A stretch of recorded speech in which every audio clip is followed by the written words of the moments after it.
Hello and welcome back to the RiftGuides WildRift video, and for today we're going to break down Talon for you. This champion just released, and for this video we're going to talk about all the different abilities, what they do, what different build options you have, and later in the video you'll also get a full breakdown on a Chinese player playing this champion at the highest rank possible.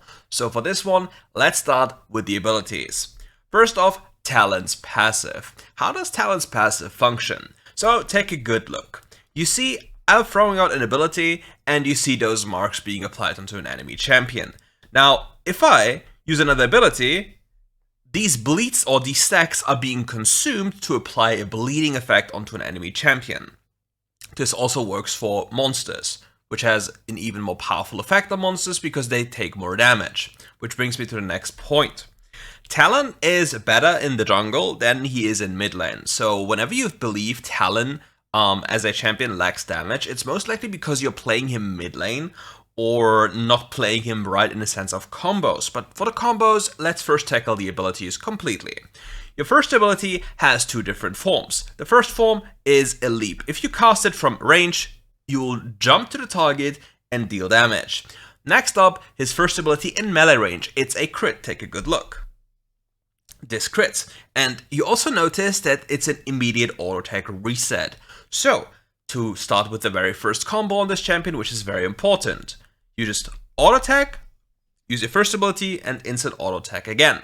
Just this alone is 1848 damage running a full lethality build. Not even crit. Now, let's talk about the second ability which I've shown earlier, which is called Rake.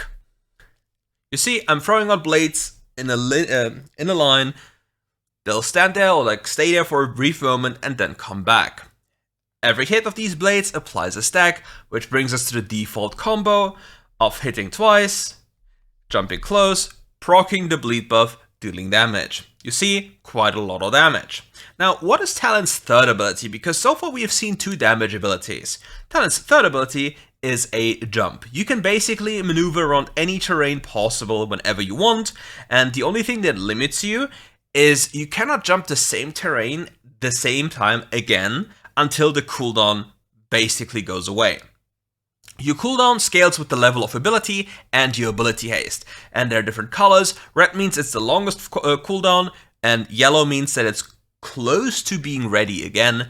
But just in a general sense, you need to be very much aware of how you can jump and where you can jump. And even not all walls have complete surroundings being marked as you cannot jump anymore, because I just hopped this wall, but I can jump the same wall again.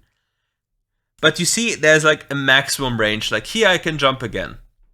And that'll be look, there's a brief spot here, a little spot here, where I can jump again. Is this another spot here? No. But yeah. Now, what can you do with your third ability? Your third ability is a very interesting one, because if you just take a good look here, you can just jump over this wall without taking any turret shot and gank bot lane from behind. And all you have to do is keep in mind to not mess up the jump here. You can just jump over the wall, go here, jump over there again, and then you're behind on the bot lane. Now, what is Talon's ultimate ability? Talon's ultimate ability is turning him invisible. You just press it, just take a good look, you see all these blades, you're invisible the entirety of the time, and you apply up to 2 stacks to an enemy champion. So now let's put the cooldown on 0 seconds, and let's place down some more dummies here. Okay. I'll just ult in the middle here, and you'll see the ult alone is 880 damage if you get to hit both ways. Now, you see that there are 2 stacks, but there are other things you can do that are a little bit more sneaky and about comboing your ultimate.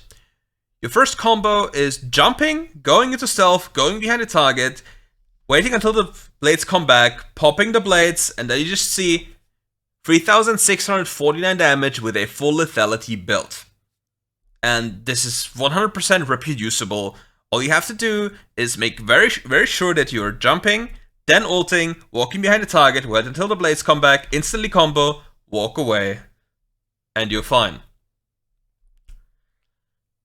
And the biggest part about this ability is simply the amount of distance you can cover in stealth. Like you see? Nobody knows I'm even here because I'm making these plays from stealth. Which brings me back to the next thing we need to talk about. The secret bot lane gank. So let's say the bot lane is somewhere in the middle down there. You remember, I can jump this wall here. Now I'm in stealth, nobody knows I'm here. And then I suddenly appear in the middle of the lane. Which, well, brings us to the Yuma's Ghostblade item. The range with this item is kind of borderline insane because we just reach anyone we want, making it literally impossible for the enemy to escape. Another thing that's very potent for Talon is the chase down potential. You all know Kayn, it's very difficult to get away from a Kayn, so what about a Talon? How can you chase a Talon around the map who can quite literally just hop around the map and get anywhere he wants to be? That is, if he learns to properly jump these walls and all the intricacies that you need to know about to get the maximum distance. But what other combos do we have? Let's quickly recap. We have so far the auto attack, Q auto attack, decent damage, but obviously we don't apply the bleed. For the perfect scenario during a laning situation, you hit them with both ways, then you jump close, and you pop this. But there's another combo which is very important for laning, which is way more reliable than what I've just done. So if you're playing against a mage in mid lane and he just used his most important ability that lets him survive, you can use your first ability to get into range and then pop your second ability behind the way you expect him to flash, because he has to avoid these blades now, so he can't go in a straight line. And if he can't go in a straight line that you see here, he has to either go left or right. And the thing is, if he gets hit by the blades going out, which he will always be because you're already inside of the target, and then by the blades coming back, the third stack will be applied, which then will lead to this. And then you just have to proc it while walking after the target. And that will be a lot of damage. The biggest counter ever for the laning phase, in the sense of Talon, is having bone plating. Talon really needs to be careful to not mess up his wave in mid lane with his second ability like this. Because if he does, he will just get punished because he's a melee champion and can't really do anything in the early game. But if you get into a match where the enemy doesn't have bone plating and you get this perfect scenario like this, then this will almost always guarantee a kill during the laning phase if you just pop the ignite. Now let's quickly talk about why I'm having Smite and Ignite. As you've already seen, I can jump over walls consistently all the time, so why would I need Flash? And this will help me secure even more kills and therefore snowball. And with the help of snowballing, I'll get to a point where I'll just win for free. But generally speaking, how do you approach fights as a Talon? Talon wants to make sure that you get close to a fight, so most of the time, you will just press your ultimate, walk close, try to get somebody killed, and then bounce. Your ultimate in the later stages of the game has barely any cooldown. Let's quickly take a look. It's 29.6 seconds, not even having a lot of haste. Like you see, I don't really have a lot of haste. I have 2 haste items, and that's quite it. And I have this little cooldown. And this build isn't even remotely the most potent one. It's just very high lethality based. So, what does Talon excel at? Talon is very good in the early jungle clear. He's pretty fast. He full clears at 142-ish, give or take a few seconds. 6 camp clear, starting with Crocs, then red buff, then chickens, then we have wolves, then we have blue, and then we have this. And then he'll be there 145. But he finishes the clear at 142-ish. What he can also do is he can go for a partial clear 1, 2, 3, and then hop into the enemy jungle and say hello to the enemy jungle, utilizing his ignite and going for a smite play. But now, let's talk about items for a second. Let me quickly get back to base and let me find out, or let me quickly take a look at what we can do with this champion in the sense of items. Okay. First off, we have the standard lethality build. The order can always, you can always change up the order, but we have Gluttonous Greaves. In case you're wondering, why not go for armor pin boots?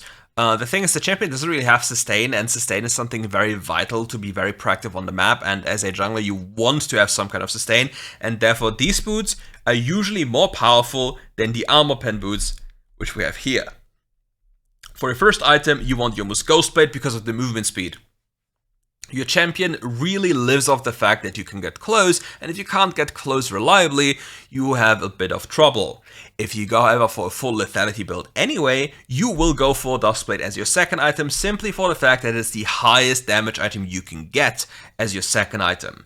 And if you're wondering which item to choose and why, Youmuu's Ghostblade stands for movement speed and Duskblade stands for damage, so if you have to choose between one or the other, you now know the reason what your champion wants to have. If your champion doesn't have any issues getting close, then obviously Duskblade will be more potent because it will allow you to snowball even harder in the sense of fighting. Whereas if your champion needs to get close and wants to be more mobile on the map, having more proactive time getting something done, then Youmuu's Ghostblade will be your item of choice. To remove even more counterplay from the enemy team, you can just go for an Edge of Night, making sure that the enemy can't just stop you instantly, having Serpent's Fang to deny the enemy shielding, and then Mortal Reminder to cut the enemy healing, or just go for Cyrilda's Grudge, which is way better than Mortal Reminder, but while Mortal Reminder provides us with crit as well as anti-healing, so you have to make that call on a game-per-game basis. So with that all settled, we can now dive deeper into different build options. So Talon obviously scales with crit, so there are a few things we can do. First off, he also really benefits from having more movement speed. So what item can we go for to provide even more value to this? So now we can go with a Trinity Force here. Let me place down a dummy here to just quickly look at a full combo again. And after this item, we can now dive deeper into different crit items, which for example, we could take a look at a Sense Reaver. We can also take a look at most definitely Infinity Edge. And then we just go for Mortal Reminder for the convenience. Okay, let's quickly take a look at Auto Q Auto. Auto Q Auto is 1617. With obviously First Strike. So now let's remove this and go for this and wait for my First Strike. So for some reason there's barely any difference, but obviously we are running a 75% crit chance, so there's always like room for being unlucky. But generally speaking, you want to have either a sustain build, or if you get more uptime, you can just go for the crit build, but there will be barely any difference. You can even be more exotic and go for like a bruiser kind of variant, which will most likely, if you don't want this like giga expensive item, which is providing with a lot of different stats if you're truly honest, especially haste. You can think about having a Bloodthirster, you can think about having a Starax, and you can think about having DIE if you don't need the Armor Pen, which I don't recommend, but then again we have something like this in our hands, but we are very tanky. Like we have like literally 3k HP. And you see, like now we see a big difference in damage because we don't have an IE. And obviously there's a crit difference. But most of the time you will be more than just happy with running a lethality build and then maybe looking into buying whatever you need in a sense of what completes your build. So really many times you'll have these items here and then you'll again go for these cookie cutter items. And then it just could be something like this. And there you see that's a lot of damage having so much lethality. It's a glaring difference in a sense of damage. And it's really helpful simply having this Duskblade passive because it's so much of a difference in damage.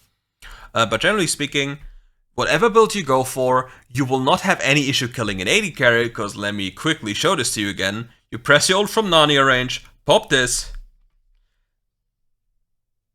Yeah, where is the AD carry and where's the counterplay? Because you have to keep in mind, this trade wasn't 3 seconds. It was just me coming from Narnia Southwest, walking close, and then as the blades come back, let me quickly showcase this to you again. You see how much damage that is? how can an AD carry survive this? And the issue is you can't really reliably exhaust this because the champion comes from stealth without you even knowing anything. So most of the time the only counterplay for fighting a Talon is the moment you maybe see those blades, you're now pressing the exhaust button on cooldown to make sure he doesn't just one-tap you. Now let's talk about runes. Okay, runes. Since you're playing jungle, you'll run first strike. It's the best rune for your champion, nothing comes even close. You will always have the first strike with the ultimate if you play it correctly. The second rune will be sudden impact. You're moving around continuously in come out of stealth all the time, and therefore the 13 extra armor pen will be highly synergistic with your overall build, making enemies have barely any armor against you. The next rune you want to have is empowered attack, or, well, I cannot really recommend Mark of the Week because it kinda sucks. I'd rather have empowered attack for a better jungle clear and a good all-in the early game than Mark of the Week. After this we go for eyeball collection, because all the other options, unless you want to go for Ingenious Hunter, which doesn't really do anything for you unless you want to have Edge of Night more often, you want to have this more often, but usually you just kill with one hit. It scales, like you get the bonus of your Miss Ghostblade faster, and you get your enchantment cooldown more often. But realistically speaking, the bonus AD from Eyeball Collector will help you more than anything else. As for your last rune, you can now make the decision what you really need. In most cases, you'll either have Giant Slayer, and if it isn't Giant Slayer, then you can take a look at Overgrowth, because your champion really farms really fast. Which brings us to the issue. You can't really choose between too many, and you should not go for Coup de Grace, because I believe your champion has enough damage. Like, if we just go, let's just go one item. Let's just quickly reset my level. Let's sell items and just have these boots. And let me give myself, what level am I right now? I'm level 7. So I'll do the full combo again.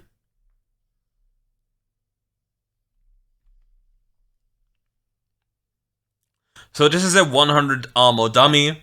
I did the full combo of not even having my old first instance hit, and I still dealt 900 damage to a target. Now quickly look at my HP. I have 1210 HP, I'm level 7, I have Ignite, I have currently 62 armors, which is a little bit more than half of what the dummy has. This is 38% damage reduction, the dummy has 50% damage reduction, so I can pretty much imagine what happens to another target if you just attack them and I drop an Ignite on top. So this champion has enough damage to just instantly kill you on this level range without even having to hit his ultimate ability in both ways. So yeah, it's just about learning how to combo properly and understanding what to do. And with this all said, I think now it's time to hop into a review of a Chinese player playing this champion at the highest level possible. As promised, here we are in the video about Talon on the Chinese server, even rocking the new High Noon Talon skin. In the bottom left corner you see the build. Collector, for him, is synergizing pretty well with the crit scaling. I'm not a fan of Collector, as per usual, you know me. But yeah. Alternatives he has in his build is Trinity Force, a lot of extra damage, and I'm quite curious to see his jungle clear if he does something more spicy, or if he goes for a full clear. Very interesting to see. He starts with this first ability, because it's an auto attack reset. You just do auto attack, Q auto attack, as I mentioned earlier, and due to the bonus damage due to jungle camps, it's the highest damage you can get during the jungle clear. It's way better than your second ability. Now with Lee Sin invading him, he's trying to go for a cheeky little rotation up there. Goes for one camp, immediately goes for the enemy Crux. The enemy Twitch is relatively low HP, and he'll just have an easy time collecting all of this. And it's very curious to see that the enemy bot lane is currently trading, even though they should never do this. Like, you see, or they know that the Talon must be somewhere here because Lee Sin is on the other side of the map, which means now it's just a death sentence. Quite also curious to see that he's utilizing Flash over any other summoner. Ooh, trading his life here for a quick little double kill, getting the Gluttonous Grease instantly, and now he's back onto the map in a few seconds, already enormously fed in the sense of snowballing.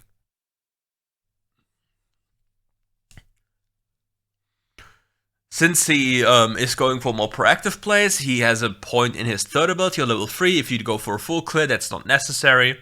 And now he'll go for a contest since he has already based. The enemy Lee Sin didn't base yet, so he has a lot of extra damage over the Lee Sin, but he can't go over the wall anymore. It's quite the awkward situation here. Does he reach the Aurelian Soul? Yep, he actually... No way! Okay, he actually hits this. And he's out of there. Pretty nice moves. But yeah, the moment he has like this big item advantage over the Lee Sin as well as the movement speed advantage, it's just crystal clear what he wants to do. Now the Lee Sin wanted to... Oh, Lee Sin, you should never do this, my friend. And he gets instantly caught. And now he can even leap around, as I've shown earlier, jump over the wall, goes this way, and finds the Darius in a very tricky spot for him. And it's just a death sentence. There's just no survival. Now he just walks up, quickly taking care of the Scuttle Crab. And, oh, Varus tags are on here, spotting the ward as well. Now, the question is, does he go for his Croc Camp, or does he just reset? What he also knows is, since he started on his blue buff, that the enemy Crocs will respawn as well. So what he can do is reset, buy items, and go for a play around the enemy bot lane, since his ultimate cooldown is also pretty low. Don't forget, Talon is pretty quick around the map, just constantly jumping. Like you see, he's spamming it to get there as fast as possible, jumping every single wall, pops the sweeper, finds the Lee Sin, takes quick care of the guy, goes for the guy in the brush behind, and quickly executes that guy as well. He just doesn't take any prisoners. With this done, he also has the time on the enemy Croc Camp, quickly yoinks them, and there's an Aurelian Soul. Did the Aurelian Soul yoink anything? But yeah, now he's just quickly parkouring through the entire map, taking everything as his own. Like, he claims it. There's like nothing the enemy deserves to get. And even now you see the passive is quite a decent amount of damage on jungle creeps. It's like 2 auto attacks. And now he has the item completion with Yuma's Ghostblade. And with Yuma's Ghostblade in his inventory, he'll be absolutely rapid. Like you see, he's just continuously jumping around. And thanks to this, he'll just reach every single player on the map. Like you see, it's so fast. It's like a blue cane. And he can also utilize, flash up there to get the kill on the Aurelian Soul. Doesn't get the Darius, collects the kill here as well. What does the Darius do? You can't just do this. This champion can't just, he just constantly can't. Oh no, he gets outplayed. Oh, he even slaps his own face being angry. Aw. The classic. All he had to do was just using his second ability to cancel the reset, let the mini wave come in with the assistance of the Varus, but he got a little greedy and got himself killed. Herald spawning in 17 seconds, he's on his way again, has 3 jungle camps to clear on this side as well, so he has to be really fast. He wants to get that XP and gold before the objective spawns.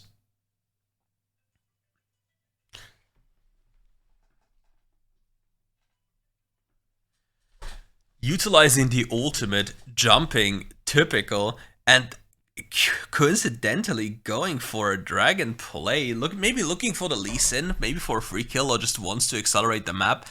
Going for the dragon, maybe he had some information about Lee Sin not even going for the Herald, but the Lee Sin had a free Herald angle now with all the information given about the Talon, especially the fact that he used ultimate. Very peculiar play by the Lee Sin. So yeah. The Aurelian Soul dies to that. The second ability in combination with the first ability on Varus deals just so much damage. And the Lee Sin just gets too close, kicks him into the face, but he will just never escape, right? He just jumps over these walls, waits for his first ability, yep, and there's an easy kill and an escape path as well, and maybe even a blue buff for your trouble. Oh no, the Darius is furious. He wants that, but there's just no way you get that guy. He does a little bit of funsies with you, the face rush is procced, does a little bit of jumping, uses his first ability to jump the wall, jumps back immediately with his third ability, and now just plays with his prey. He needs to be careful though. Ooh, does a quick little jump to the brush.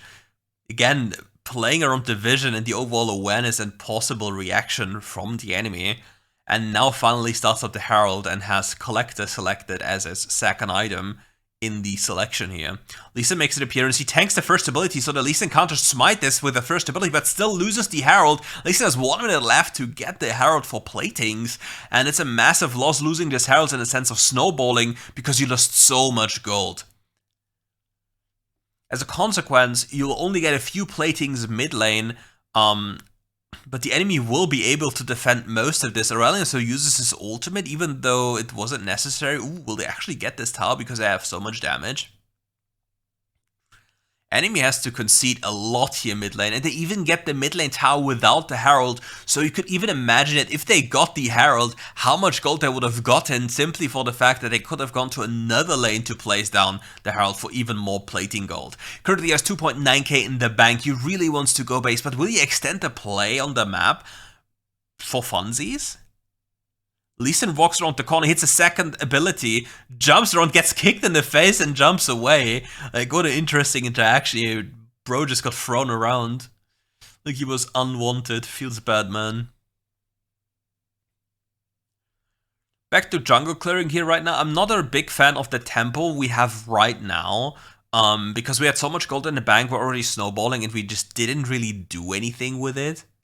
So yeah, I'm not the biggest fan, and now he's soaking the bot wave because his team is making some plays on the other side of the map, and somebody has to take care of this here. The Darius flashes up here, goes for a quick play onto the guy, lives with 1 HP, now he's waiting for his ultimate to come up again. Oh, the Darius doesn't know that there was a ward apparently, or that he had vision for some peculiar reason again, and he just takes quick care of the guy, sends in a voice message to his teammates, whatever he just said. Now he has a big item spike in base, buys Collector, goes for components of the Trinity Force, having even the Sheen in his inventory. The Lee Sin and the Aurelion Soul going for a play on the outside of the map. The Aurelion Soul flies in. Where's the Lee Sin? Lee Sin is also there. Hits the Tristana with the first ability. Tristana ultimate away. We all see it on the minimap. And the Lee Sin just dies through, beautifully executed. And now we have an ult situation in our hands, and he just kills one target. Does he get another, or will he die to the hands of the dragon? And the dragon doesn't kill him, and he dies to the Ignite. A Solar running Ignite. Ooh, no, that's a Fields Batman moment for him, but he comes back onto the map with a Trinity Force in his inventory. This champion has now 3 items. Well, he's running faster, right? So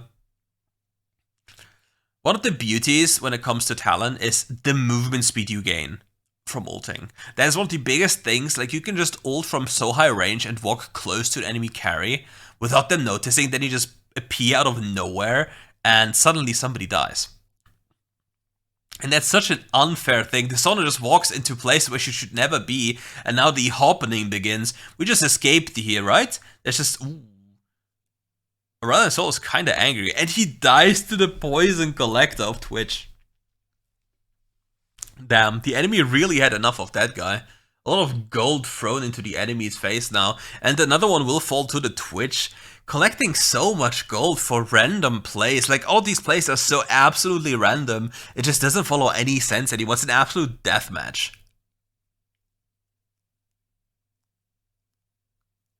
And however it's possible that Karma, Tristana are apparently struggling into Sona Twitch is beyond me. But yeah, this game is entirely in the hands of the Talon, needing to make sure that he's the one carrying. Like, he's not allowed to die randomly. He needs to be really careful to not give too many shutdowns to hypercarry champions, because the enemy champions are kinda scary. A Twitch in the late game is an absolute monstrosity.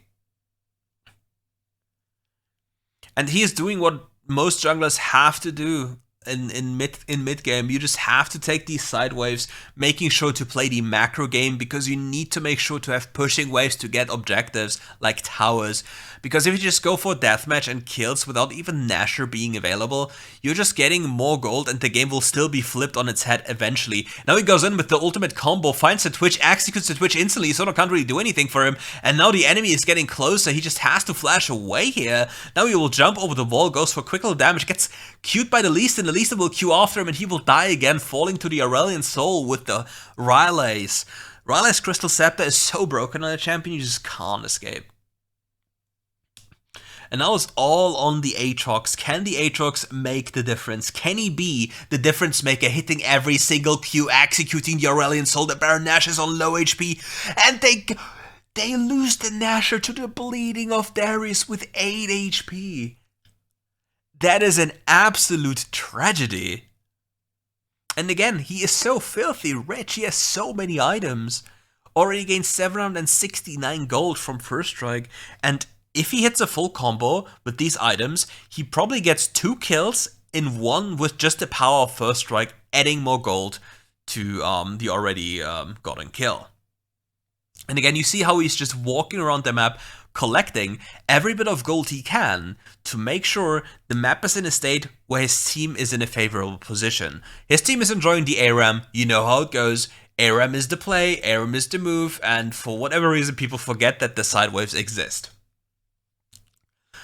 Darius just proto-belting away while the Aatrox is ulting in like an absolute madman, and then they get collapsed on by the Aurelion Soul, dealing so much damage with just the Nova. Look at how much damage they just did by just existing. Now the Twitch is walking around the corner, there's just no way he survives this, right? And he gets executed because the blades go back to the target, and the Aurelion Soul can't escape, gets instantly collected by the Collector Talon. He just had enough. The Talon is on a hunt right now, he's hunting the Sona, he wants to kill the Sona, he's had enough. He's getting close, there's no escape, and you will just eventually fall to the blades, and the Collector strikes again, plus 25 gold, plus a kill, 999, the dopamine bonus.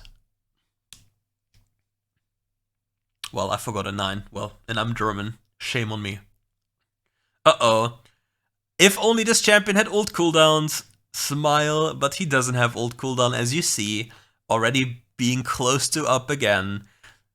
Walking around the map, making sure to utilize every single bit of his kit to the fullest.